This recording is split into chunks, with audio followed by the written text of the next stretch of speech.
This is Pokemon Infinite Fusion, the fan game with over 221,000 different Pokemon combinations. And we're here today to see if we can beat a hardcore randomized Nuzlocke on the hard mode. That means if a Pokemon faints and is considered dead, the level cap is the next leader's ace, no active items can be used in battle, and we play the games on set mode. If you like the videos, the sound of my voice, and this isn't your first time here, you should definitely hit that subscribe button. The only way that I'm going to be able to keep on growing the channel is with all of your support, so anything you can do to help out would be, really awesome. Just as a head up, when you start a new randomizer of this game, you can choose a couple of different options. So the Pokemon that we see and capture are going to be approximately of the same base stat total that we would see normally. But when it comes to our opponents, they could have literally anything. And I mean anything. If you're a fan of Dungeons & Dragons, Fakemon, or even just really neat Pokemon projects, you should definitely check out my channel. There's a couple of videos up right now where I'm making a Pokedex based off of Dungeons & Dragons monsters and classes. And I could really use your support on those videos because I'd love to continue hiring artists to make that Pokedex come to life. So without further ado, let's jump into the wacky world of Pokemon Infinite Fusion. And I'm hoping that by the time this video comes out, I've already started talking about Etheria, so I wanted to go for this adventurer-looking outfit. But anywho, let's head over to the lab and see what our starter Pokemon are going to be. And our starter choices are Psyduff, Path, and Smooile. And I think I would be absolutely ridiculous to not take Psyduff, who we're going to nickname Chopper. And before we even face off against Rando for our first rival battle, we are immediately going to reverse this amazing fusion into Beether. And now it's time for us to face off against Rando in our first ever rival battle. Rando sends in Path and we send in Chopper. And right away we're going to go for a quick attack, doing just over 50% with Technician, and one more quick attack takes it down and we defeat Rando. And with our Pokeballs in tow, let's see what our first couple of friends are going to be. And on Route 1, we find a Ditpy, who we're going to nickname Bloob. Then over on Route 22, we're going to get a Shikip, who we're going to nickname Flipper. And who we're going to reverse right away just because the water-electric typing's a little bit better. Then over on Route 2, we're going to get ourselves a Paish, who we're going to nickname Nibble. In Meridian Forest, we're going to grab ourselves a Weehoot, who we're going to nickname Beaker. And finally, over in the Secret Garden, we're going to grab a Venegon? And in what universe is this similar base stat total? Who we're going to nickname Fly Guy. And actually, before we forget, we need to grab our Pyukumuku, who's a Golksker? Okie dokie. And I will gladly take a Crobat Haxorus fusion, who we're going to nickname Cazador. And now it's time for us to take on Brock and his fighty fight boys. Brock starts off with Cleft Choke and we send in Cazador. And I have to hope that he doesn't have any fairy moves as we go for a wing attack, getting him down pretty low as this thing puts us to sleep. After we're asleep, he's going to go for Unmetronome, hitting us for a Stone Edge for a good amount of damage, and on the following turn, a Poison Jab's going to do next to nothing. But once we wake up and go for another wing attack, we take him out, leading into Wiggly Wrath. And while this thing is the stuff of absolute nightmares, I know it's a normal type, so once we go for a Dragon Rage, we do a good amount of damage, and one wing attack takes it down, and we defeat Brock. Over on Route 3, we're going to get ourselves a Dereep, and apparently this is just a secret Dragon Run, who we're going to nickname Bad Boy. And it's too bad this is a double dupe. Outside of Mount Moon, we find Nurse Joy tending to this wounded Geodude. And that is when, out of nowhere, Brock comes rushing in on the back of his Wiggly Wrath. The Wiggly Wrath then goes to try and heal the Geodude, but unfortunately, it only knows Karate Chop. And after smacking this thing in the face and making it slightly more broken, Nurse Joy rushes off to go get additional medication. Good job, Brock. Over at Mount Moon, we grab ourselves an Arba, who we're going to nickname Metalba. While fighting our way through Mount Moon, we're going to get a couple of evolutions. First up is going to be Flipper, who is going to evolve into a Muxio. And then evolve one more time into this unfortunate thing. And then at the back of Mount Moon, we run into Team Rocket doing God knows what. And when they put down their 3 Rocket Starter Pokemon, we figure out that they're attempting some sort of triple fusion. And while that sounds like a really cool and awesome idea, it's probably evil. Because it's Team Rocket. And after the explosion of their fusion machine, the Team Rocket Triple Starter combined into some sort of sentient goo. And that, ladies and gentlemen, is how Grimers are born. But also with that same explosion, Team Rocket blasts off. to parts unknown. And this dork gives us a rock. And over on Route 4, we're going to grab ourselves a Rat Rita, who we're going to nickname Ratasaurus. After fighting our way across Nugget Bridge in Route 24 and 25, we find Bill in his house with his best friend Rhydon. But when he goes to give him a hug, he doesn't realize that he actually has a DNA splicer in his breast pocket and accidentally fuses up with the Rhydon. He then asks us if we can help him defuse the situation, which of course we agree to do. And after defusing the situation over at his computer, Bill steps out of the teleporter, but the Rhydon is missing. What the hell happened to the Rhydon? And before facing off against Misty, Nibble is going to evolve into a Paloom, and then one more time into its final form of Paraloom. Bloob is also going to evolve into a Ditic. And now it's time for us to take on Misty and her Steel Pokemon. Misty starts off by sending in Mr. Seed, and we send in Fly Guy. On the first turn, we are going to go for a Dragon Dance to boost up our attack and speed, and Mr. Seed goes for a Psywave. Now at +1, we are going to go for a Bulldoze, getting this thing down wicked low as it goes for an Encore. And once Misty heals up with a Super Potion, I am more than happy to take this thing out with another Bulldoze, which of course leads into Kafakario, who unfortunately has Levitate. He then goes for a Clear Smog, knocking me down to just 9 HP since we're still locked into the Bulldoze. And at this point, we're going to swap out, sending in Nibble as it goes for an Assurance. It then goes for a Sludge, doing about 50%, and we put it to sleep with a Spore before setting up a Leech Seed on the following turn. And now going for a Headbutt, we do barely anything because it's a Steel type, you silly goose. And we're going to go for a neutral Mach Punch, taking it down to about a third. Unfortunately, we then get poisoned, but the Leech Seed is keeping us in a decent spot, so that way one more Mach Punch takes it down and we defeat Misty. We're on Route 5, we find ourselves a Volt Pie. And then over on 6, we find ourselves an Unky. And over on 11, we find ourselves a Cuddle.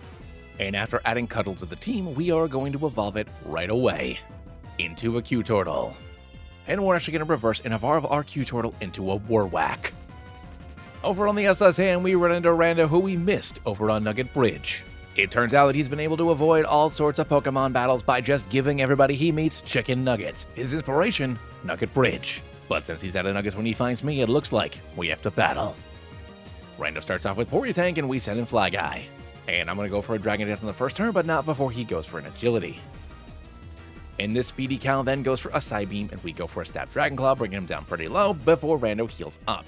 And after 2 more Dragon Claws, we can take him down, because all this thing wants to do is go fast. Next up is going to come Pidnub, who is absolutely adorable, but after throwing a bunch of rocks at it, it fortunately flinches, and we can easily take it down. Up next is Hoot Punny, who once again flies, so throwing more rocks on it proves very useful. Finally, Parisian comes in. And if there's one thing I know about the French is that they're very susceptible to rocks. And with that, we defeat Rando. And if there's one thing I know about the Lightning American, it's that he loves rocks. And now it's time for us to take on Surge and his rock Pokemon. Tysaur comes in first, and we send in Ronin. And this is an absolutely wicked Pokemon who we can take down in just 1 Boomerang. Omatru comes in next, going for a Brine, but we can take it down quickly as well, which leads into Arroweye, who is wicked. And after we take another Ancient Power, 1 Boomerang takes it down as well, and we sweep Surge. 1, 2, 3. Over on 9, we're gonna get a Riopi. And over on 10, we grab ourselves a Jolwick. In Rock Tunnel, we grab ourselves a Marok. And while making our way through Rock Tunnel, Ronin is going to ascend until its final form of Blastwhack. And next up to evolve is going to be Flipper, who becomes the majestic Marshray. And finally to evolve is going to be Fly Guy. And look at Venegon! This new sprite is such a cute little Altaria. But as much as I love the Fluff Ball, I have to go with this sprite. I feel like it does a better job merging the two of them. And this is where we run into Rando yet again over in Pokemon Tower, mourning the loss of his beloved Poritank. In an effort to spread chicken nuggets to all the corners of the Kanto region, he began experimenting with different sauces and different spices. And the Poritank tried an experimental Gloom Fruit spice that just wasn't ready for the world yet. But now we need to battle to make him feel better. Nidon comes in first, and we send in Ronin. Not sure if this is Rock and Steel, but knowing the Boomerang will be an Oko, we go for that, which is going to lead into Parisian.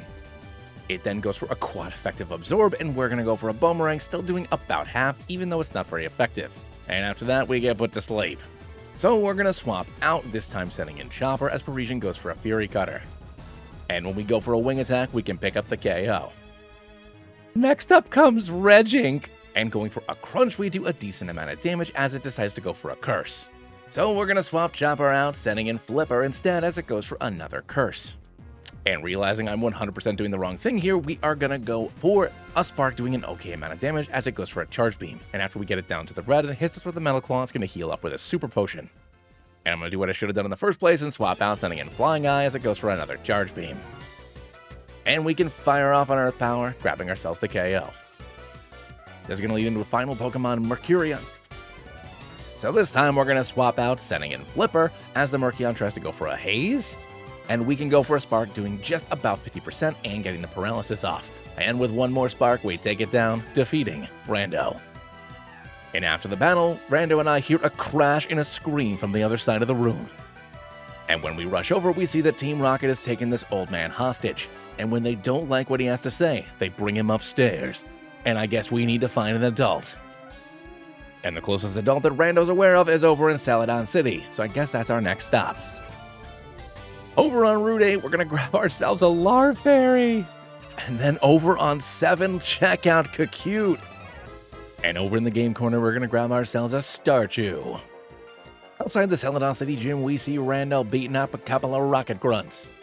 And after they retreat into the sewer, Randall lets us know that Team Rocket apparently has a secret base. And if we want to negotiate for the release of that random old man, we better get in there and help. But before Rando is ready to brave the sewers, he needs to go buy some waiters for the Celadon department store. So he heads over to buy some pants. And that's when Erica, the local gym leader, happens upon us. We then fill her in on the situation because Rando said we needed an adult, and I have finally found an adult. And she wants to team up to drive Team Rocket out of her city. And after fighting our way through the Rocket base and splitting up, Flipper is going to ascend into its final form of Swamp Ray. And after fighting our way to the back of the Rocket base, we find Erica and Giovanni, where she has already lost a Pokemon battle against him. So it looks like it's going to be up to us to stop Giovanni and Team Rocket. Daddy Geo starts off with the Snorkulus, and we send in Ronin. And we're going to go for a bite, doing about a quarter as this thing goes for a rollout. And when going for another bite, we score a bigger hit as it continues to roll out. And since it's locked in, we're going to go for another bite as it's knocked down into the red. And with one more, we take it down. Up next comes G-Kern. And this thing is absolutely adorable as a Psychic's going to knock us down just below half, and we go for a Boomerang doing about 50%. And afraid of the special defense drop, we swap out, sending in Flying Eye as Giovanni heals up. And now we're going to go for a Quiver Dance to raise all of our stats up as this thing goes for a Lucky Chant. And we can fire off a Bug Buzz, getting it down pretty low as a Psychic does some decent damage, but one more Bug Buzz takes it down. His final Pokemon, Elisaur, comes in. And even though I set this up that way Trainer Pokemon could have absolutely anything, this was a lot easier than I expected, and we defeat Giovanni. And in absolute defiance of the randomizer, it's time for us to take on Erica and her grass Pokemon. Belcario comes in first, and we send in Flying Eye. We're going to go for a Quiver Dance on the first turn as the Belcario goes for a Mega Drain. Sorry, Belcorio. Anyways, Bug Buzz takes it out. Next up comes Scepsharp, which is an absolutely wicked Pokemon, and a Bug Buzz does a good amount of damage, and its second one takes it down. Our final Pokemon, Venipod, comes in, and once we can safely KO that, we defeat Erica. In Pokemon Tower, we're going to grab ourselves a Weavcon. And after saving Mr. Fuji from Pokemon Tower, we find out that he's actually the creator of the original Master Ball, and that Team Rocket stole his plans. And with those plans, they plan on catching some really seriously strong Pokemon and making a wicked awesome triple fusion. So I guess we know what we need to do next. Get more badges. And over on Route 12, we're going to play our flute for this sleepy bear. But after it attacks us, it turns out it's a sleepy duplicate. Sorry, Lucapede. And whoever the hell this guy is, but I know he's not Janine, gives us strength. Then while fighting our way over to Future City, we're going to grab a Hoplia, a Galpuff, a Sablewile, a Dunbuffet, a Hunchlass, and finally a Caesard. And now the Chopper will finally have a custom sprite. We're going to evolve it first into Bither. And then one more time into his chainsaw-wielding amazing final form of Bizor. Next up is going to be Cazador, who's going to get to their next form of Crocsher. And we're also going to be adding Mama as well as Azoth into the party. And now it's time for us to take on Koga and his psychic Pokemon. Dunbuffet comes in first and we send in Mama. Going for a fake out on the first turn, we do some decent damage, and I'm going to go for a Hone Claws after that because honestly I think I need to Oko this thing. And going for a second Hone Claws, it hits us with a dig. And after that, we can go for an Ice Slash, picking up the KO, which is going to lead into Dugu, which is amazing as a Sucker Punch does barely anything to us, and we can grab the Oko. Crocella is in next, going for a Poison Fang, and we can take it down super low as this Black Sludge heals it up just a bit, and it goes for a Hyper Potion on the following turn. And after going for a Leech Life, we get knocked down to just 2 HP, and we can go for another Night Slash, picking up the KO, which leads into Venera. So we're going to swap out, sending in Azoth as the Venera goes for a Growth. And we're going to fire off a Shadow Ball, bringing it down pretty low as it goes for one more Growth, but one more Shadow Ball takes it down, and we defeat Koga. And for saving everybody in Silph Co, we're going to grab ourselves a Gold Knight. And before facing off against Rando at the top of Silph Co, Cazador is going to evolve into its final form of Croxorus. After fighting our way through Silph Co, we run into Rando, who has just started to expand his chicken nugget hobby into a full-blown business. Now whenever he beats somebody in a Pokemon battle, they have to buy the nuggets off of him. And he's come to Silph Co because he believes that this business could really take off into a full-fledged restaurant, and he knows that Silph Co has the technology and the rotoms necessary to grill lots of nuggies. And that's when he decides to challenge us to a battle. Swarina comes in first and we send in Chopper. And we're going to go for a Sword Stance on the first turn as it tries to go for a Blizzard, and once we go for a Bullet Punch, we take it out. Next out comes Akravi. And this thing is absolutely precious, and we go for a Crunch as a Fire Fang scores a massive hit against us. But one more Crunch takes it down. Alaki's out next. And unfortunately, it doesn't have a custom sprite, and it wastes its time going for a Calm Mind, and 8 in its Upside Down Spoons get taken out in just 2. Next up comes Esperock, who is a wicked Pokemon, and after hitting us with a Psychic, we can take it out with a Crunch. Parisian comes in as his final Pokemon, and I'm going to swap out, sending in Mama instead, as the Parisian goes for a Spore. So swapping out again, we're going to send in Cazador as it goes for a Slash. Another Slash is going to take us down to just 36 HP, activating our Berry as we go for a Cross Poison. And we need to swap again, this time sending in Flipper as it goes for a Spore. So we're going to send in Azoth this time instead as it goes for a Growth this time. And once it goes for a Giga Drain, it does a crazy amount of damage because I forgot to grind Azoth up a bit, and I also forgot this thing is Normal type. So when it goes for another Spore, we need to swap out and we send Mama back in. And once it goes for a Giga Drain, it does some decent damage to us, and now it's effectively back up to full as we're still asleep, and a Slash scores a massive hit on us. And another Slash takes Mama down because I was afraid to swap. So we're going to send in Flipper. And after tanking another massive Giga Drain, we heal up with our Berry, and we are still asleep. And I have to stay in and try, and this thing gets us down to 3 HP before I can throw a bunch of rocks at it, and it's still not dead. So we're going to swap again, sending in Fly Guy as it goes for another Giga Drain. And a Slash is going to knock us down to just 3 as we fire off a Bug Buzz, and we still don't KO. And we are in a really bad way, but I send in Chopper because I know I can resist its moves as it goes for a Slash. And with a Bullet Punch, we take the Parisian down, but unfortunately, we've lost our first Pokemon. After busting into the Silph President's office, we find him and Giovanni arguing about Master Ball production. He needs more balls because he's going to capture the most powerful birds in the world. And no one's going to stop him. Except maybe a couple of teenagers. And now it's time for us to take on Giovanni in a double battle. He starts off with Sneedoof and Quagram, and we're going to send in Fly Guy and Swinara. And Ice Shard is going to do some pretty good damage to us as we go for a Quiver Dance on the first turn, and the Quagram goes for a Rain Dance, and a Blizzard on the Seadoof does a bit of damage. Fly Guy is then going to use an Earth Power, doing just over 50% to the Quagram as it hazes away our stuff, and then we get punished, getting knocked down below half, activating our Berry as a Blizzard hits the Quagram for just a bit. Giovanni's then going to swap out, sending in Sable Run instead as we go for an Earth Power, doing minimal damage, and a Slash is going to take us down pretty low as a Blizzard does a bit more to their side of the field. So we're going to swap off, sending in a Zoth as an Ice Shard does just a bit to us, and a Foul Play knocks us down below half. A Blizzard then knocks both the Giovannis down into the red and freezes Sneedoof. So knowing Giovanni's going to heal up, I'm going to go for a nasty plot on Azoth as another Foul Play takes us down pretty low and the Sable Run goes down.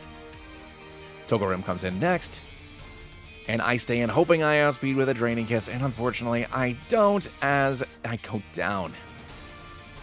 So we're going to send in Cazador as the Togerim goes for an Aura Sphere, scoring an Oko, and we can go for a Cross Poison doing just over 50%. Archivy comes in next, and it goes for another Aura Sphere, taking the Archivy down wicked low, and I'm going to go for a Dragon Dance as a Fire Fang gets the Togerim down really low, and a Slash takes out Archivy. Parisian comes out, and an Ice Shard does some massive damage to us, but a Cross Poison takes down the Togerim, and a Slash brings Seaweed down pretty low as Quagram comes back in. I'm then going to outspeed, going for a Leech Life, taking Quagram down wicked low, and Parisian can take it out with a Giga Drain. And then a Punishment brings Cazador down just below half, and then we can heal up. Then going for another Cross Poison, we can get rid of the Sneedoof, and we defeat Giovanni. And for saving everybody in Silph Co, we're going to get ourselves a Peon, which is another dupe. All my gifts have been dupes. Some adjustments to the team. We are first going to add Caesard and evolve it into a Kingzard. Next up, we're going to add Riophi and evolve it into its final form, first into Lucafie, and then one more time into Lucafan. And now it's time for us to take on Sabrina and the power of normal Pokemon. She starts off with Driflet, and we send in Lucafan, who I forgot to nickname. Now we're going to go for a Swords Dance on the first turn as this thing goes for an Amnesia. And assuming this thing is Ghost, I guess correctly, and an Earthquake takes it down, which leads into Hootsura. What a cutie pie, but he's dead too. And then Milk King comes in, it goes for a Zen Headbutt, doing some massive damage, but we do get our Steadfast activated. And now we can outspeed, going for an Earthquake, getting it down pretty low as Sabrina heals up on the following turn, and we can go for another Earthquake, and Sabrina uses her second potion. Now an Earthquake, once again, brings it down into the red, and a second one takes it down. Her final Pokemon is Half-Flosion, which is awesome! And we can take it out with an Earthquake, and we defeat Sabrina. Over in Pokemon Mansion, we're going to grab ourselves a Noitar. And now it's time for us to take on Blaine and his fighting Pokemon. Hitmono comes in first, and we send in Flyguy. It goes for a Detect, which is totally fine because I decided to go for a Quiver Dance on the first turn, and it goes for another Quick Guard, but I go for a Psychic. And once Blaine goes for a full restore, I go for another Psychic, and assuming it's going to go for another Quick Guard, it swaps out, setting in Spinachamp, which is absolutely adorable, and at +2, a Psychic takes it down, which leads into Machamp. And pardon me, as I don't know how Psychic isn't working against this thing. Oh my god, it was an illusion. The Machamp is a Zoroark, Hawlucha, and after 2 Earth Powers, we take it down, which leads into the real Machamp, and we can go for a Psychic, taking it down easily, which leads back into Hitmono, and it goes for a Detect on this turn, blocking our Psychic, but once we can go for another one, we can easily take it down, defeating Blaine. And I knew I smelled a dirty Zodic trick. And knowing I need something for Zapmokuno, we are going to add Starchu into the party, and evolve it into a Starchu. We're going to grab ourselves a Tentatish over on the offshore road, and we get ourselves a Swigma inside of Mount Ember. After heading over to Mount Ember, because I hear it's nice this time of year, we find Giovanni and the rest of Team Rocket. And it turns out that they've captured all 3 Cantonian legendary birds, and what's more, their triple fusion technology has been perfected. And together, these 3 birds make up Zapmokuno, the most powerful threat Kanto has ever seen, with the ability to attack 3 times in a single turn. So I guess it's going to be up to us to stop Giovanni one last time. Giovanni sends in his big bird, and I send in Zip. And an electric gem boosted discharge gets a pretty massive hit on that side of the field, as they just barely take Zip down. So we're going to send in Flipper, and go for the same thing here, bringing Zapmalkuno as well as Moltres down and Zapdos to about half. Now we're going to stay in, and unfortunately, we are going to miss our Rock Slide and get taken down to 17 HP. So we're going to swap out, setting in Dumbo instead. And then when assuming a Drill Peck, we're going to swap Dumbo out and send in Cazador, as he does indeed go for that Drill Peck. Now going for a Cross Poison, we bring it down into the red, as another Drill Peck brings me down to just 15 HP, activating our Berry. And with one more Cross Poison, we take down Zapdos, defeating Giovanni. And with Zapmalkuno defeated, the three birds defuse and fly away, and he leaves dejected and defeated. But since Moltres is just sitting right here, I might as well capture it. And it's been randomized into a Flyxis. Why does it have to be a dupe? And once we get to the power plant and run into Zapdos, it's been randomized into a Zipalga. And for our normal encounter, we're going to grab ourselves a Weon.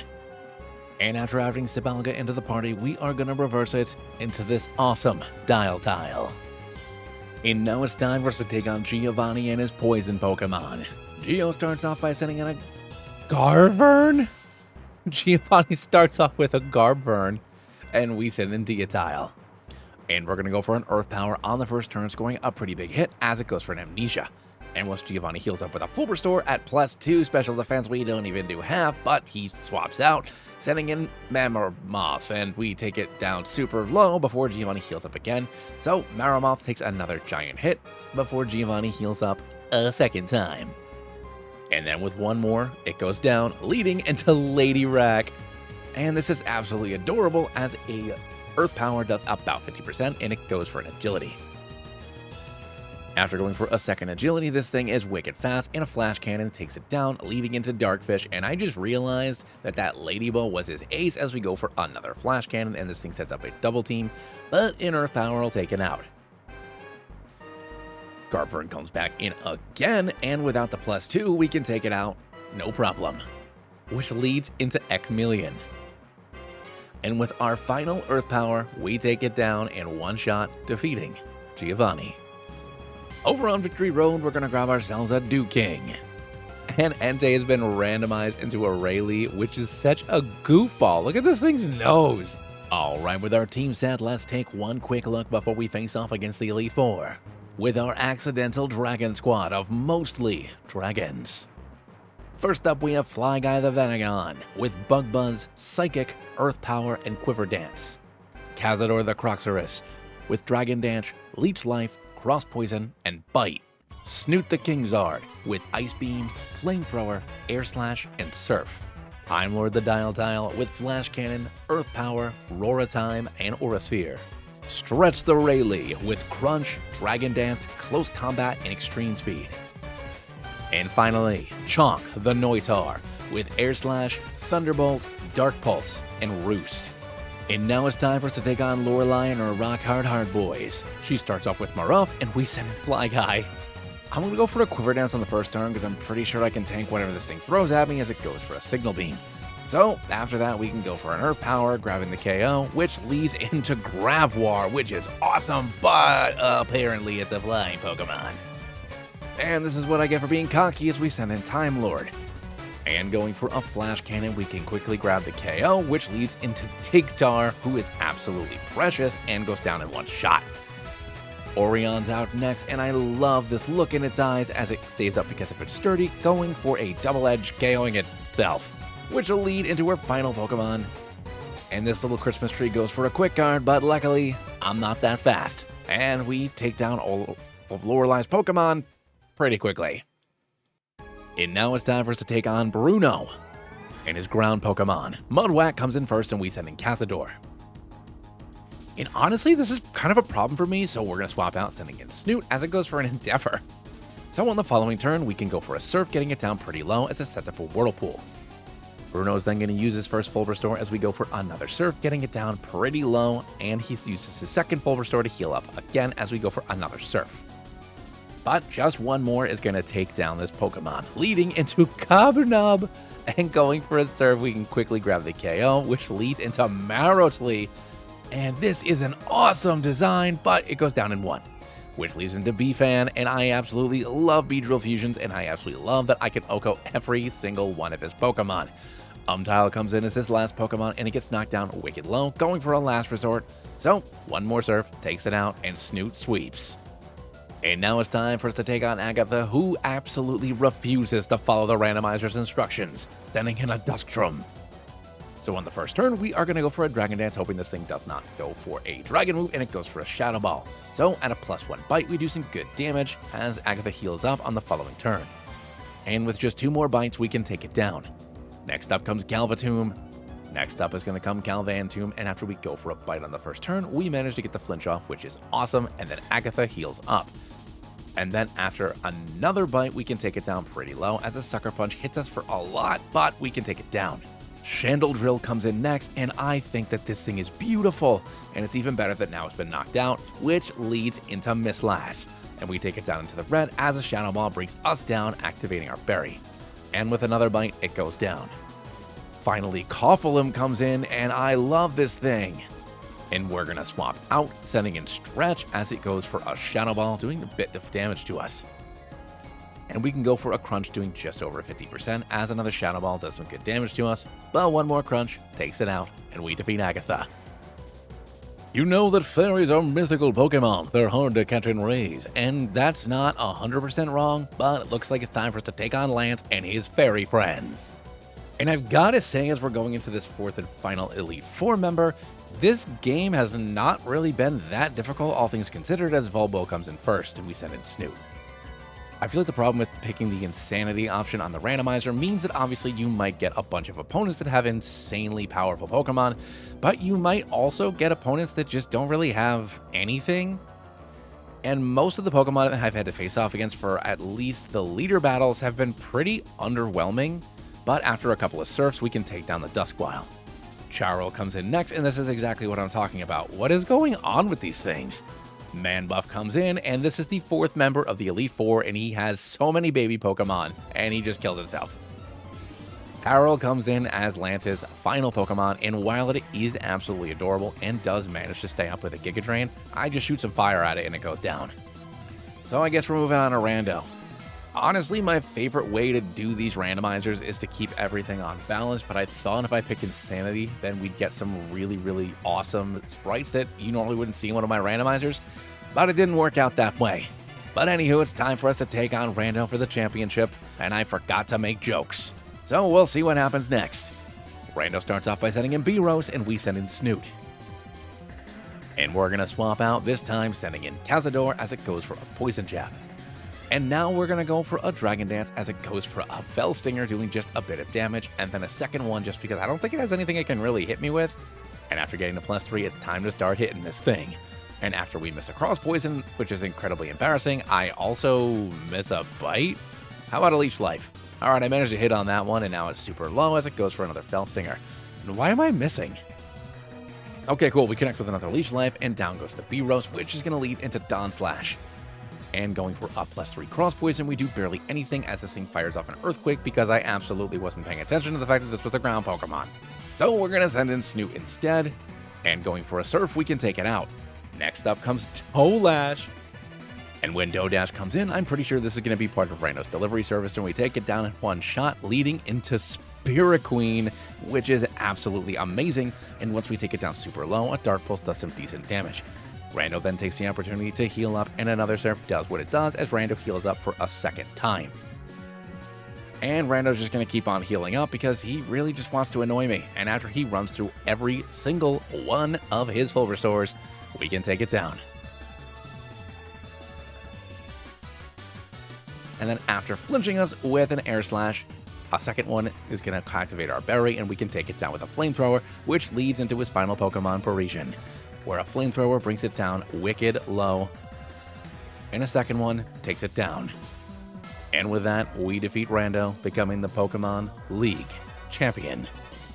And that, everyone, is how I beat a hardcore randomized Nuzlocke of Pokemon Infinite Fusion on hard mode, using the insane randomizer, which, with the exception of a couple of Rando's Pokemon right there, was a little bit easier than I expected. But anywho, if you made it this far into the video and you're not subscribed yet, then what the heck is the matter with you? Make sure you hit that button down below, maybe leave a comment, and if you give that thumbs up a little tickle, that'd be great. And if you haven't caught any of my D&D Pokedex videos yet on Etheria, you should definitely check those out over on the channel. I genuinely think they're some of my best videos I've ever made from a creative perspective, and I plan on running a D&D game soon with homebrew rules for these Pokemon.